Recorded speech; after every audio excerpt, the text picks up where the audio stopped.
Saudara-saudari yang terkasih, kembali bertemu dalam permenungan kita pada minggu ini.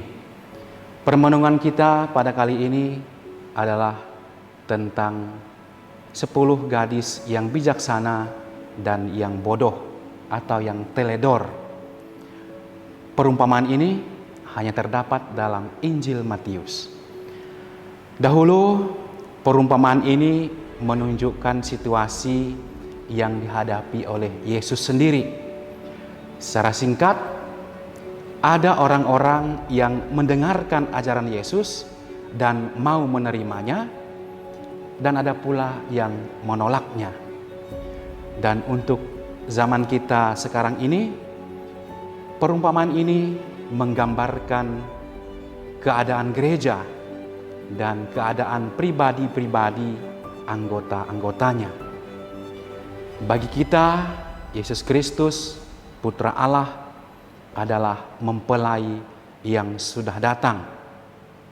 Tetapi meskipun sudah dibaptis menjadi anggota gereja, menjadi orang Kristiani, namun belum semuanya melihat, mengalami, dan merasakan adanya kegembiraan dan kebahagiaan kerajaan Allah.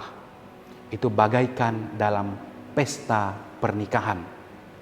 Sebab banyak orang bersikap acuh tak acuh sebagai orang beriman.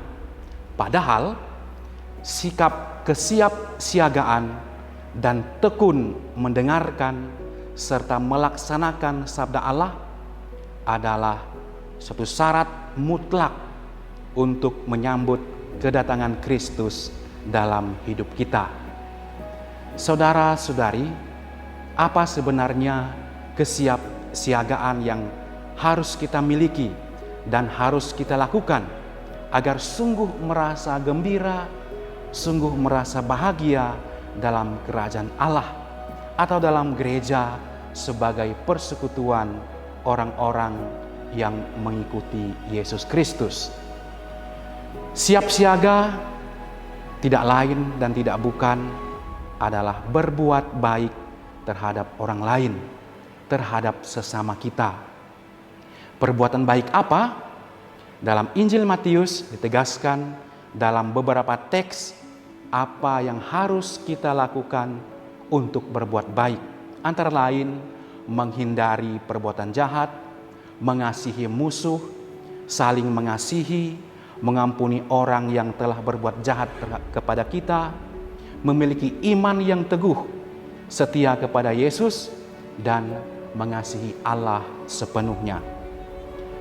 Memiliki dan melakukan semuanya itulah kesiapsiagaan sebagai syarat mutlak untuk bertemu dengan Allah dan merasa sungguh bahagia. Saudara-saudari terkasih, kita sungguh membutuhkan minyak dalam hidup kita. Gadis-gadis yang teledor bersikap acuh tak acuh, tidak ambil pusing, tidak peduli, tidak menyiapkan pelaksanaan tugas mereka. Padahal dalam khotbahnya di bukit, Yesus sudah berkata, "Hendaknya terangmu bercahaya di depan orang, supaya mereka melihat perbuatanmu yang baik dan memuliakan Bapamu yang di surga." Maka minyak yang dimaksud Yesus dalam perumpamaan ini adalah berbuat baik terhadap sesama. Orang-orang yang bijaksana ialah mereka yang selalu menaruh perhatian dan ikut prihatin akan kebutuhan sehari-hari, baik dalam keluarga, dalam lingkungan dan masyarakat kita. Bahkan perhatian kepada orang-orang yang tidak dikenalnya. Kita, saudara-saudari, kerap kali memiliki lampu atau pelita, namun kita tidak punya minyak untuk menyalakannya. Bunda Teresa dari Kalkuta pernah berkata, apakah minyak untuk pelita kita dalam hidup kita? Minyak pelita kita adalah hal-hal kecil sehari-hari.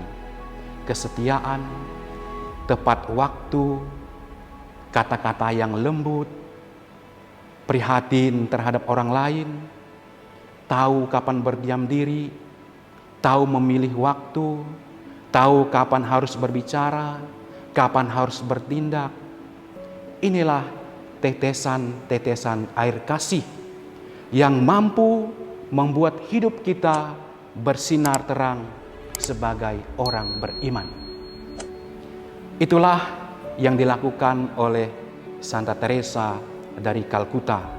Sumber minyak itu baginya adalah Allah, seperti tampak dalam diri Yesus yang selalu siap siaga terhadap kehendak Bapanya. Apakah sumber minyak kita? Sama. Sumber minyak yang kita butuhkan supaya pelita kita dapat menyala dengan terang adalah Allah sendiri. Karena itu, hubungan kita dengan Allah harus selalu ada dan terpelihara. Kita harus senantiasa siap dan siaga mendengarkan dan melaksanakan perintahnya. Dan Allah justru berbicara paling banyak dan paling jelas melalui keadaan dan kebutuhan yang dialami oleh orang-orang di sekitar kita. Perbuatan-perbuatan baik kita kepada sesama, itulah pelita terang yang menunjukkan kepada kita kedatangan Kristus sebagai mempelai gereja di dalam hati kita, yang dapat kita rasakan bagaikan kegembiraan dalam pesta pernikahan. Semoga demikian. Amin.